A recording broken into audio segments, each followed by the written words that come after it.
Bible की कहानी इसहाक और इब्राहिम का बलिदान। Ishaq and Abraham sacrifice Bible story in Hindi.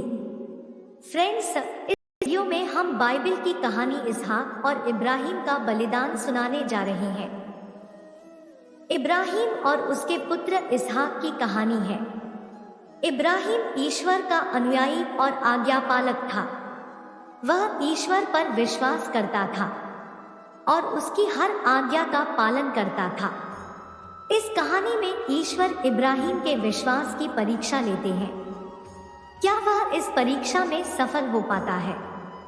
जानने के लिए सुनिए पूरी कहानी। वीडियो को शुरू करने से पहले चैनल को सब्सक्राइब जरूर कर ले।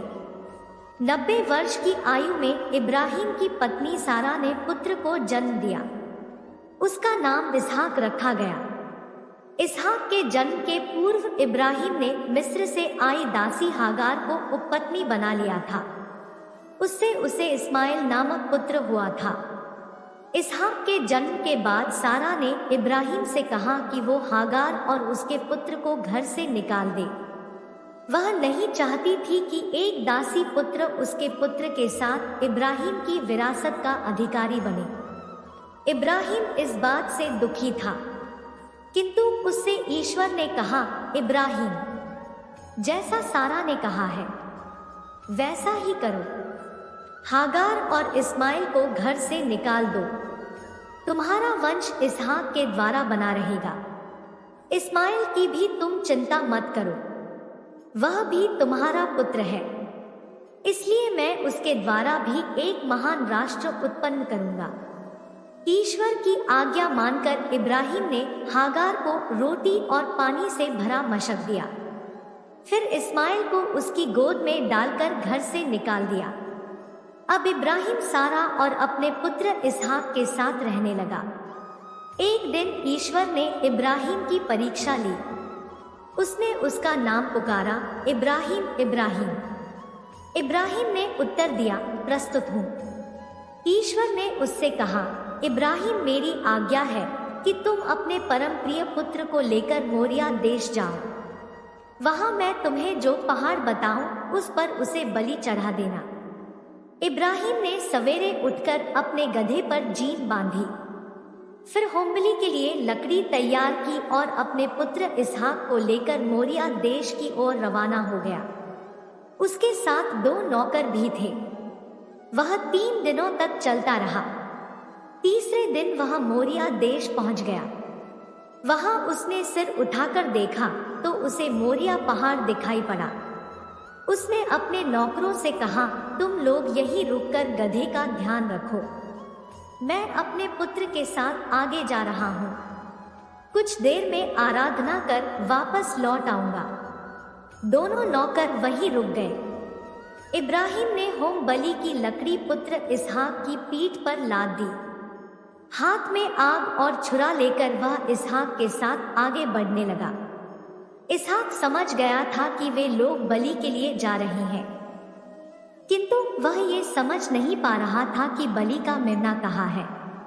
उसने इब्राहिम से पूछा, पिताजी, हमारे पास आग और लकड़ी तो है, किंतु होम का मेमना कहाँ है? हम बलि कैसे देंगे? इब्राहिम ने उत्तर दिया, पुत्र, ईश्वर पर विश्वास रखो, वो हमारे लिए होम के मेमने की व्यवस्था कर देगा।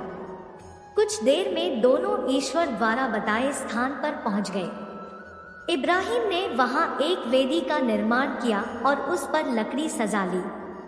फिर उसने अपने पुत्र इसहाक को बांधकर वेदी पर लिटा दिया। अब वह ईश्वर की आज्ञा के अनुसार अपने एकलौते पुत्र की बलि के लिए तैयार था। उसने छुरा उठा लिया और इसहाक की ओर बढ़ाया।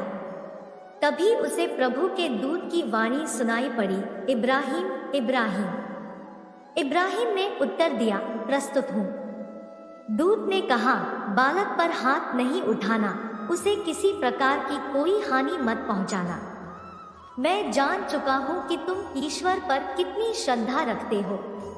तुमने मुझे अपने एकलौते पुत्र को भी देने से इनकार नहीं किया। इब्राहिम ने आंखें ऊपर उठाई तो उसे झाड़ी में फंसा हुआ एक मेढ़ा दिखाई दिया। इब्राहिम ने मेढ़े को झाड़ी से निकाला और अपने पुत्र के स्थान पर उसकी बलि दे दी। उसने उस स्थान का नाम प्रभु का प्रबंध रखा। प्रभु के दूत ने इब्राहिम को फिर से पुकारा, यह प्रभु की वाणी है, तुमने मुझे अपने एकलौते पुत्र को भी देने से इनकार नहीं किया। मैं तुम पर सदा आशीष बरसाता रहूंगा। मैं आकाश के तारों और समुद्र के बालू की तरह तुम्हारे वंशजों को असंख्य बना दूंगा और वे अपने शत्रुओं के नगरों पर अधिकार कर लेंगे। तुमने मेरी आज्ञा का पालन किया है, इसलिए तुम्हारे वंश के द्वारा पृथ्वी के सभी राष्ट्रों का कल्याण होगा। इब्राहिम पहाड़ी से उतरकर अपने नौकरों के पास आ गया। उसके बाद वह बेरशेबा चला गया और वहां रहने लगा।